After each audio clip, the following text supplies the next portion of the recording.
1, 2, 3, come on!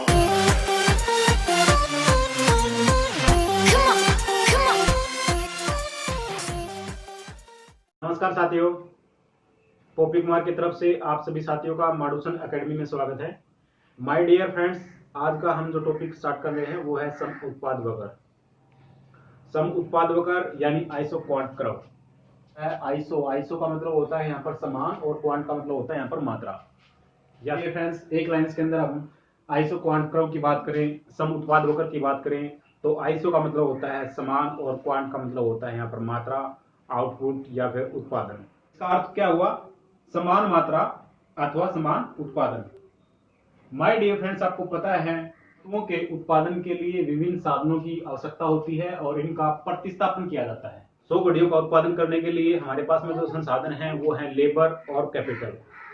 ठीक है, तो यहाँ पर जो हम बात कर रहे हैं यहाँ पर 100 का प्रोडक्शन करने के लिए यानी 100 का उत्पादन करने के लिए हमारे पास में कैपिटल और जो लेबर है उसके जो है ना विभिन्न संयोग है। यहाँ पर ए बिंदु पर संयोग है 90 कैपिटल लगाते हैं और 100 जो है हम 90 कैपिटल लगाते हैं और 10 जो है हम लेबर लगाते हैं। तो इस संयोगों के द्वारा भी हम क्या है कि 100 प्रोडक्शन कर सकते हैं। ठीक है, ठीक इसी प्रकार से बी बिंदु पे बी एक अलग से पॉइंट है। यहाँ पर बी बिंदु है, बी बिंदु के ऊपर क्या है कि 60 कैपिटल लगाते हैं और 20 जो है हम लेबर लगाते हैं, तब भी हम क्या होता है बी बिंदु के ऊपर 100 प्रोडक्शन कर सकते हैं। या फिर हम सी बिंदु के ऊपर 40 कैपिटल लगाते हैं, 30 लेबर लगाते हैं, तब भी हम 100 प्रोडक्शन कर सकते हैं।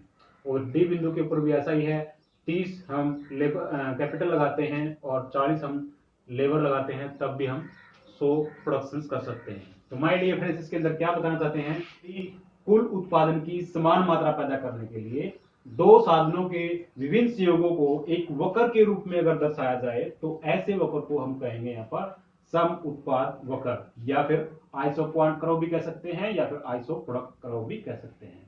तो माय डियर फ्रेंड्स, यहाँ पर जो बिंदु है हमारे ए बी सी डी, ये क्या कर रहे हैं पूंजी तथा श्रम के उन विभिन्न संयोगों को प्रकट करते हैं जो समान उत्पादन यानी कि क्या करते हैं 100 का उत्पादन करते हैं। इसलिए आइसो क्वांट वक्र जो कि ए बी सी डी बिंदुओं को मिलाकर प्राप्त हो रही है उसको हम सम उत्पाद वक्र कहते हैं। जैसा कि पीटरसन कहता है कि सम उत्पाद वक्र को उस वक्र के रूप में परिभाषित किया जा सकता है जो दो परिवर्तनशील साधनों के संभावित संयोगों को प्रकट करती है जिनका एक समान मात्रा में उत्पादन करने के लिए प्रयोग किया जा सकता है।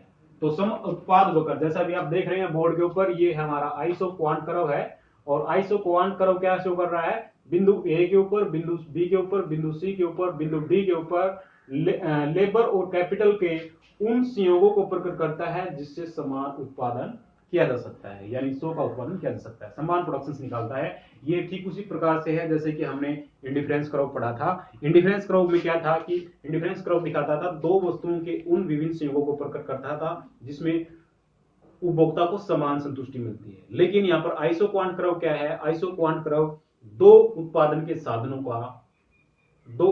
साधनों के उन विभिन्न संयोगों को प्रकट करता है जिससे एक उत्पादक समान मात्रा में उत्पादन कर सकता है। तो पहली जो मान्यता है वो है इसकी कि उत्पादन के दो साधन हैं। यहाँ पर क्या है, उत्पादन के दो साधन हैं, जैसा भी हमने बोर्ड के ऊपर मेंशन किया हुआ है, एक हमने लेबर लिया है और एक हमने कैपिटल लिया है। तो ये है उत्पादन के दो साधन। माय डियर फ्रेंड्स, यहाँ पर हमने मान लिया है कि यहाँ पर उत्पादन के दो साधन हैं, एक हमने लेबर लिया है और एक हमने कैपिटल लिया है और दोनों साधन यहाँ पर क्या है, परिवर्तनशील है, शिखर कोई नहीं है, यानी एक जगह पर जो रहने वाला जो साधन है, शिखर साधन है, वो कोई नहीं। यहाँ पर दोनों साधन लेबर भी और कैपिटल भी वो परिवर्तनशील है। मान्यता इसके अंदर है कि जो इसके अंदर हमने टेक्निक का इस्तेमाल किया है, टेक्नोलॉजी का इस्तेमाल किया है, वो टेक्नोलॉजी इसके अंदर जो है शिखर है, यानी टेक्नोलॉजी शिखर है, लेकिन जो साधन माने हमने, साधन क्या है, लेबर है और कैपिटल है। लेबर संसाधन है हमारा, कैपिटल है, यानी जो साधन है उत्पादन के वो तो हमारे परिवर्तनशील हैं और जो टेक्नोलॉजी है वो क्या है, शिखर है। और तीसरी जो मान्यता है इसके अंदर माय डियर फ्रेंड्स, वो विभाज्य साधन, जैसे साधन अपने पास में क्या है, लेबर है और कैपिटल है और ये क्या है, विभाज्य है।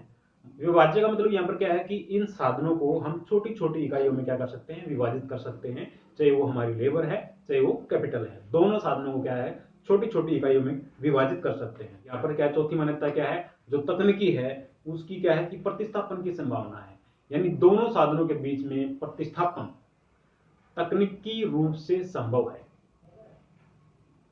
यानी लेबर है और कैपिटल है, दोनों साधनों के बीच में जो तकनीकी जो होती है हमारी टेक्नोलॉजी होती है उनके बीच में क्या किया जा सकता है, प्रतिस्थापन किया जा सकता है। लेबर के स्थान पर कैपिटल और कैपिटल के स्थान पर लेबर का प्रयोग किया जा सकता है। यहाँ पर हमने इसको मान लिया, यानी तकनीकी प्रतिस्थापन की यहाँ पर संभावना है, इसको हम ये कहेंगे। दोनों साधनों के बीच में क्या है कि लेबर के बीच में और कैपिटल के बीच में जो प्रतिस्थापन है वो हो सकता है, हमने मान लिया इसके अंदर। और जो चौथी मान्यता के बाद में जो पांचवी मान्यता है वो क्या है, कुशल संयोग है। जो संसाधन है हमारे लेबर और कैपिटल, इनको क्या है कि कुशलता से क्या किया जा सकता है, इनके संयोगों को प्रयोग किया जा सकता है। जैसे कि हमने कॉम्बिनेशन लिए हैं, a combination, b combination, c combination और डी कॉम्बिनेशन, ये जो संयोग हैं लेबर और कैपिटल के सेम प्रोडक्शंस को शो करते हैं। तो यहाँ पर मान्यताएं हैं हमारी ये। उसके बाद में हम बात करते हैं मान्यताओं के बाद में अगर का मानचित्र, यानी सम उत्पाद मानचित्र क्या होता है। आइसो क्वांट को हमने शॉर्ट फॉर्म में डाल दिया यहाँ पर आईक्यूसी। आईक्यूसी इसका मतलब यहाँ पर है आइसो क्वांट कर्व के समूह को सम उत्पाद मानचित्र कहा जाता है। अब ये जो है कर्व है ये क्या है, हमारा आइसो क्वांट कर्व है, एक है, सिंगल है, ठीक है। लेकिन अगर हम इसी प्रकार से अनेक जो है आइसो क्वांट कर्व बना देते हैं, जैसे कि यहाँ पर हमने लिया है iso quant curve 1, iso quant 2, iso quant 3, तो ये जो समूह बन जाता है आइसो क्वांट का, उस समूह को हम क्या कहते हैं, पर मानचित्र कह देते हैं। और इसके अंदर क्या होता है, उत्पादन के प्रत्येक सतह के लिए एक वक्र होता है। यानी यहाँ पर इस मानचित्र के अंदर क्या होता है, उत्पादन के एक सतह के लिए एक वक्र होता है। यहाँ पर देखो तीन आइसो क्वांट कर्व है, यहाँ पर एक आइसो क्वांट कर्व क्या दिखाता है, एक अलग सतह को दिखाता है, उत्पादन की एक अलग सतह को दिखाता है। आइसो क्वांट कर्व जब एक से ज्यादा होते हैं, एक समूह बन जाता है, तो उसको बोलते हैं यहाँ पर मानचित्र। यानी आइसो क्वांट कर्व के समूह को क्या कहते हैं, सम उत्पाद मानचित्र कहा जाता है, जिसके अंदर एक से ज्यादा आइसो क्वांट कर्व होते हैं और उसके अंदर प्रत्येक जो सम उत्पाद वक्र होता है वो एक विशेष उत्पादन के सतह को दिखाता है, यानी उसकी एक अलग अपनी आइडेंटिटी होती है। आइसो क्वांट कर्व की विशेषताएं क्या है, आइसो क्वांट कर्व की विशेषताएं जैसा भी हमने पहले भी इंडिफरेंस कर्व के अंदर पढ़ी थी, वो इसके अंदर भी लागू होती है। सबसे पहले जो इसकी विशेषता हमने ली है वो इसका ढलान, ठीक है। आइसो क्वांट कर्व का जो ढलान होता है वो ऊपर से नीचे की ओर होता है, यानी नेगेटिव स्लोप होता है। ठीक इसी प्रकार से ये जो देखिए ये इसका ढलान है, ये ऊपर से नीचे की ओर। तो क्वांट कर्व का जो ढलान भी हमने मान लिया लास्ट में, वो क्या है, स्लोप जो इसका होता है डाउनवर्ड होता है और ऊपर से नीचे की ओर होता है। ऊपर से क्या होता है, नीचे की ओर होता है, इसका ढलान होगा। मूल बिंदु की ओर क्या होता है, ऊर्ध्वाधर होता है। यहाँ पर देखिए ये जो इसका ढलान तो है, नेगेटिव ढलान तो है, और ये मूल बिंदु की ओर क्या है, यहाँ पर ऊर्ध्वाधर है। ऊर्ध्वाधर का मतलब क्या होता है कि ये मूल बिंदु की ओर क्या होता है, थोड़ा झुका होता है। यहाँ पर इस प्रकार से ये क्या होता है, झुका होता है, यानी इसका ढलान जो है वो क्या होता है, मूल बिंदु की ओर ऊर्ध्वाधर होता है। अगर और तीसरी विशेषता इसके अंदर क्या है, दो आइसो क्वांट कर्व जो है कभी भी एक दूसरे को नहीं काटते हम। और चौथी जो इसकी विशेषता है वो ये है कि ऊंचा आइसो क्वांट कर्व जो है ऊंचा उत्पादन करता है, जैसा भी इस ग्राफ के अंदर दिखाया हुआ है। इसमें क्या दिखाया गया है, आइसो क्वांट कर्व 1 है, 2 है, 3 है, तीन आइसो क्वांट कर्व है। यहाँ पर इसको देखिए, ऊपर वाले को छोड़ दीजिए। ओ एक्सिस के ऊपर क्या लिया है, लेबर लिया है। ओ वाई एक्सिस के ऊपर क्या लिया है, हमने कैपिटल लिया है। और यहाँ पर तीन आइसो क्वांट कर्व है, आइसो क्वांट 1 है, 2 है, 3 है। आइसो 1 क्या दिखाता है, आइसो क्वांट 1 क्या दिखाता है, 100 का उत्पादन दिखाता है। 2 जो है 200 का दिखाता है, 3 जो है 300 का दिखाता है। तो यहाँ पर क्या है, ऊंचा आइसो क्वांट कर्व जो है ऊंचा उत्पादन करता है, और जो नीचा आइसो क्वांट कर्व है वो कम उत्पादन करता है। तो ये इसकी विशेषता है। पांचवी विशेषता जो है वो क्या है कि साधनों के प्रतिस्थापन की सूक्ष्मता का ज्ञान होता है। यहाँ पर अगर दो साधन क्या होते हैं, यहाँ पर पूर्ण प्रतिस्थापन होते हैं, बिल्कुल पूर्ण, तो उस स्थिति में हमारा जो स्लोप होता है आइसो क्वांट कर्व का वो बिल्कुल डाउनवर्ड होगा, एक सीधी रेखा होगा। जैसा कि यहाँ पर आप देख रहे हैं, यहाँ पर आइसो क्वांट कर्व का स्लोप कैसा है, बिल्कुल एक सीधी रेखा है। ये आइसो क्वांट कर्व जब पूर्ण प्रतिस्थापन होता है, इस चीज का हमें ज्ञान है। एक सरल रेखा होगी, अगर ऐसा होगा पूर्ण प्रतिस्थापन होगा तो क्या होगा, एक सरल रेखा के रूप में होगी क्या, आइसो क्वांट कर्व। लेकिन जैसे जैसे प्रतिस्थापन कठिन होता जाता है, यानी बिल्कुल मुश्किल होता जाता है, तो आइसो क्वांट कर्व जो होता है वो मूल बिंदु के रूप क्या होता है, ऊर्ध्वाधर हो जाता है, यानी झुकती चली जाती है, यानी ये पोजीशन आ जाती है, ये शेप हो जाती है। ठीक है, जैसे जैसे प्रतिस्थापन कठिन होता जाता है तो क्या होता है, आइसो क्वांट कर्व की जो शेप हो जाती है वो मूल बिंदु की ओर क्या जाती है, ऊर्ध्वाधर हो जाती है। और उसके बाद में क्या होता है, यदि दोनों साधनों के बीच में प्रतिस्थापन नहीं किया जा सकता तो सम उत्पाद वक्र का आकार जो है वो क्या हो जाता है, समकोण की तरीके से हो जाता है, यानी इस प्रकार से हो जाता है। ये हो जाता है हमारा समकोण। जब बिल्कुल कठिन हो जाता है, प्रतिस्थापन बिल्कुल कठिन हो जाता है, तब क्या हो जाता है, सम उत्पाद वक्र का आकार जो होता है वो समकोण हो जाता है। ये इसकी पांचवी विशेषता है। और उसके बाद में एक छठी विशेषता, बहुत इंपॉर्टेंट विशेषता है, वो है रिज रेखाएं। रिज रेखाएं क्या होती हैं, ये ओ एक्सिस के ऊपर हमने लेबर लिया है और वाई एक्सिस के ऊपर हमने लैंड लिया है। और रिज रेखाएं जो है, हमें पता है रिज रेखाएं क्या है, उसको हम पता करेंगे किस प्रकार की होती है रिज रेखाएं। लेकिन हम सबसे पहले बात करते हैं यहाँ पर सम उत्पाद वक्र की। तो सम उत्पाद वक्र कैसे होता है, हमें देखा ये होता है। तो माय डियर फ्रेंड्स, यहाँ पर हमने तीन सम उत्पाद वक्र बना दिए। एक है Q1 है, IQ2 है, IQ3 है। और IQ1 देता है अपने को 60 का उत्पादन देता है, 60 का प्रोडक्शन देता है। ये देता है 40 का और ये देता है 20 का। ठीक है, बिंदु लेते हैं यहाँ पर, बिंदु हम ए बिंदु लेते हैं, बी बिंदु लेते हैं और सी बिंदु लेते हैं। ठीक है, और ये बिंदु लेते हैं डी बिंदु, ई बिंदु और एफ बिंदु। जो रिज रेखाएं हैं हमारी क्या है, एक तो ए है और एक बी है। ये रिज रेखाएं क्या करती हैं, उत्पादन के उन अक्षेत्र को दिखाती हैं जहां पर हमें पता चल जाता है कि प्रोडक्शन हमें कहां पर करना चाहिए।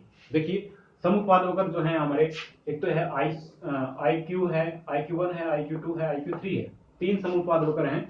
और IQ1 क्या करता है, अपने को 60 प्रोडक्शन देता है, IQ2 जो है 14 उत्पादन देता है और IQ3 जो है अपने को 20 प्रोडक्शन देता है।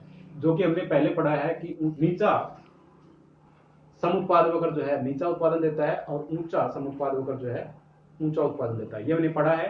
तो ठीक इसी प्रकार से यहाँ पर जो है हमने तीन सम उत्पाद वक्र बनाए हैं, IQ1, IQ2, IQ3।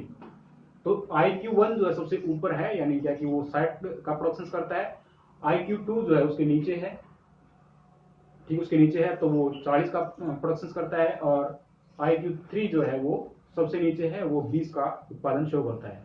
तो यहाँ पर हमने DEF बिंदुओं को मिलाने से एक रिज रेखा बनती है और ये रेखा उत्पादन के आर्थिक अक्षेत्र को निर्धारण करती है। कैसे, देखिए अगर हम बात करें डी बिंदु के ऊपर, यानी बात कर रहे हैं डी बिंदु के ऊपर, डी बिंदु के ऊपर क्या है, हमने क्या लगाया है, जो है लेबर लगाई है और OK1 जो है लैंड लगाई है। तो इसके माध्यम से जो प्रोडक्शन निकलता है हमें डी बिंदु के ऊपर, डी बिंदु जो है हमारा आइसो क्वांट कर्व 1 के ऊपर है और यहाँ पर 60 का प्रोडक्शन करता है। लेकिन हम क्या करते हैं, थोड़ा सा आगे चल जाते हैं, यानी लैंड को इसको लेबर को थोड़ा सा बढ़ाते हैं, यानी OL2 से OL3 पे चल जाते हैं, यानी थोड़ी सी हमने लेबर की मात्रा और बढ़ा दी। तो क्या होता है, कैपिटल जो लैंड को हमने एज इट इज रखा है और लेबर को हमने OL2 से OL3 तक चला बढ़ा दिया। तो इसके ऊपर क्या होता है, हमारा जो आइसो क्वांट कर्व होता है, हम 2 पे चले जाते हैं। 2 पे जाने का मतलब यहाँ पर क्या होता है, हम डी इस बिंदु के ऊपर चले जाते हैं, यानी D1 के ऊपर चले जाते हैं। और D1 के ऊपर माय डियर फ्रेंड्स ये बिंदु आ जाता है D1, जो कि आइसो क्वांट कर्व 2 के ऊपर है। यहाँ पर हमारा जो प्रोडक्शन कितना आ जाता है, 40 हो जाता है। ठीक है, अगर हम और भी अगर लेबर को बढ़ा जाते हैं, यानी इस पॉइंट के ऊपर चले जाते हैं, यानी यहाँ पर चले जाते हैं, तो यहाँ पर आइसो क्वांट 3 के ऊपर चले जाते हैं, यहाँ पर हमारा जो प्रोडक्शन होगा वो 20 का होगा। कहने का मतलब माय डियर फ्रेंड्स क्या है, हमारी जो रीड रेखा है, जो कि मतलब डी और ई और एफ बिंदुओं को मिलाने से निकलती है, मूल बिंदु से होती हुई, ये जो बी जो है वो एक रीड रेखा है, जो कि FED या DEF बिंदुओं को मिलाने से प्राप्त होती है। ये हमारे उत्पादन की आर्थिक सीमाओं का निर्धारण करती है। अगर हम इस सीमा के अंदर, यानी जो रीड रेखा है DEF, इस सीमा के अंदर अगर प्रोडक्शन करते हैं तो हमें कम संसाधनों के द्वारा ज्यादा प्रोडक्शन मिलता है। अगर हम इससे ज्यादा राइट साइड में चले जाते हैं प्रोडक्शन करने के लिए, तो वो हमारा प्रोडक्शन जो है ज्यादा संसाधन लगाने के बाद में भी हमारा प्रोडक्शन जो है कम होगा। तो यहाँ पर जो क्या करती हैं, रीड्स रेखाएं जो हैं उत्पादन के आर्थिक क्षेत्र का निर्धारण करती हैं। ठीक इसी प्रकार से अगर हम बात करें ABC बिंदु की, तो ये भी क्या है, आइसो क्वांट्स कर्व के विभिन्न बिंदु यानी अलग अलग आइसोक्वांट्स कर्व है। हमारा आइसोक्वांट कर्व 1 है, 2 है, 3 है। इनके ये बिंदु हैं ए बी सी। तो यहाँ पर भी एक रीड्स रेखा बन जाती है और ये रीड्स रेखा भी क्या करती है, उत्पादन के आर्थिक क्षेत्र का निर्धारण करती है, जहाँ पर हमें उत्पादन करने की प्रेरणा मिलती है, हमें शिक्षा मिलती है कि हमें यहाँ पर उत्पादन करना चाहिए। अब देखिए उत्पादन की जो उत्पादन निर्धारण के लिए जो रीड्स रेखा वो कैसे करती है। यहाँ पर अगर बात करें ए बिंदु की, तो ए बिंदु के ऊपर क्या होता है, OL1 लेबर लगा करके और OK2 लैंड के ऊपर प्रोडक्शन करते हैं। तो ए बिंदु के ऊपर आइसोक्वांट कर्व 1 है और इसके ऊपर अपने को प्रोडक्शन मिलता है 60। अगर हम थोड़ी सी लैंड हमने बढ़ा दी तो A1 बिंदु के ऊपर चले जाते हैं और A1 बिंदु का मतलब यहाँ पर है आइसोक्वांट 2। आइसोक्वांट 2 के ऊपर हमारा प्रोडक्शन जो है ऑटोमेटिकली कम हो जाता है, यानी 60 से 40 हो जाता है। तो ये जो रीड्स रेखा बनी हमारी ए बी सी बिंदुओं को मिला करके, ये भी रेखा वही उत्पादन के आर्थिक क्षेत्र का निर्धारण करती है, जहां पर अपने को उत्पादन करना चाहिए। तो ये भी इसकी विशेषता है, किसकी, आइसोक्वांट कर्व की। यहाँ पर अपने को क्या मिलता है, सम उत्पादक कर्व की एक विशेषता बन जाती है यहाँ पर रीड्स रेखाएं, और ये रेखाएं हमारे आर्थिक क्षेत्र का निर्धारण करती हैं। तो माय डियर फ्रेंड्स, 1 2 3